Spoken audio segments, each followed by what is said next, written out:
close. Kai Sotto's close. Here it is, just a little face-up. Jad, bucket. So talented. Oh. Getting the turnover in the end, they turn it right. Reith with a dozen.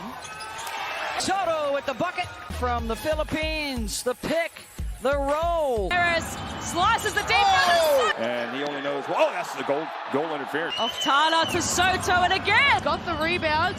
Soto, a 3 attempts from him, goes in and pops it back in. Mga kababayan, isang exciting na balita ang umikot sa basketball world noong mga nakaraang taon.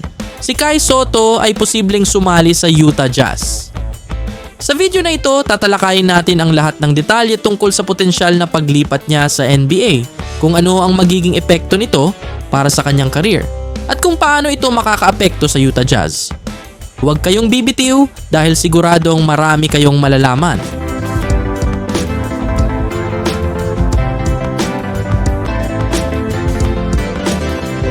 Mga Karim, kung hindi pa kayo nakaka-join sa ating community, i-click lang ang join para kayo ang unang makakapanood ng ating mga bagong videos. Maraming ring mga perks, giveaways at games na tiyak na magugustuhan nyo. Bago natin pag-usapan ang posibilidad ng pagsali ni Kai sa Utah Jazz, balikan muna natin ang kanyang basketball journey. Si Kai Sotto, na ipinanganak noong Mayo 11, 2002, ay anak ng dating PBA player na si Ervin Soto. Sa taas na 7'3", naging standout siya sa Ateneo Blue Eaglets kung saan nagpakita siya ng kakaibang talento. Noong 2019, nagdesisyon siyang pumunta sa Amerika upang ipagpatuloy ang kanyang pangarap na makapasok sa NBA. Kasama na rito ang paglalaro niya sa NBA G League Ignite at ang kanyang stint sa Australian NBL kasama ang Adelaide 36ers. Sa bawat hakbang, pinakita niya ang dedikasyon at improvement sa kanyang laro. Ngayon, bakit nga ba Utah Jazz? Ang Utah Jazz ay kilala bilang isa sa mga competitive teams sa NBA na may rich history ng pagiging playoff contenders. Sa kasalukuyan, ang team ay nasa rebuilding phase at naghahanap ng mga young talents na maaaring makatulong sa kanilang long-term success. Sa kaso ni Kai, ang Utah Jazz ay maaaring maging magandang platform para ma-develop ang kanyang skills. Ang coaching staff ng Jazz ay kilala sa pagtutok sa player development at naniniwala ang maraming analysts na magiging malaking tulong ito kay Kai upang mas maging competitive siya sa NBA level. Paano nga bababagay si Kai Sotto sa Utah Jazz? Una, ang kanyang height at versatility ay maaaring magamit ng team bilang isang backup center o stretch big man.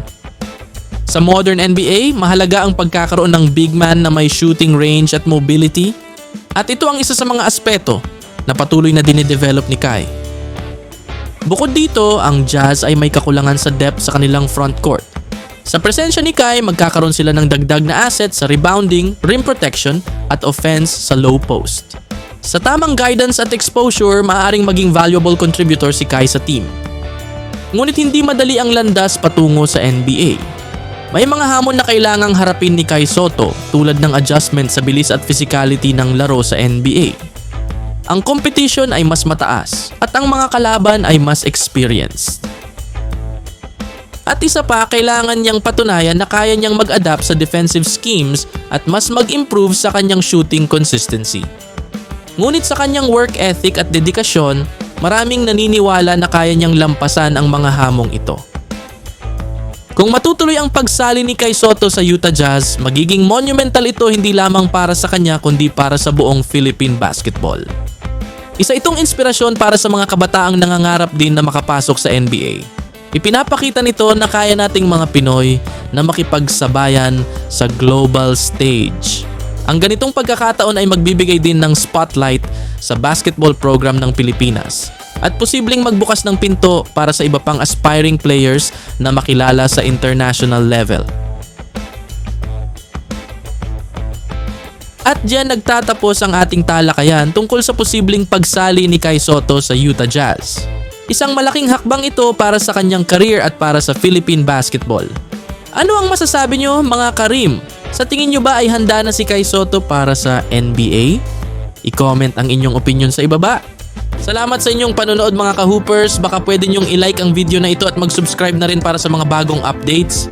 hit the notification bell para malaman nyo agad ang mga bagong videos. Maraming salamat!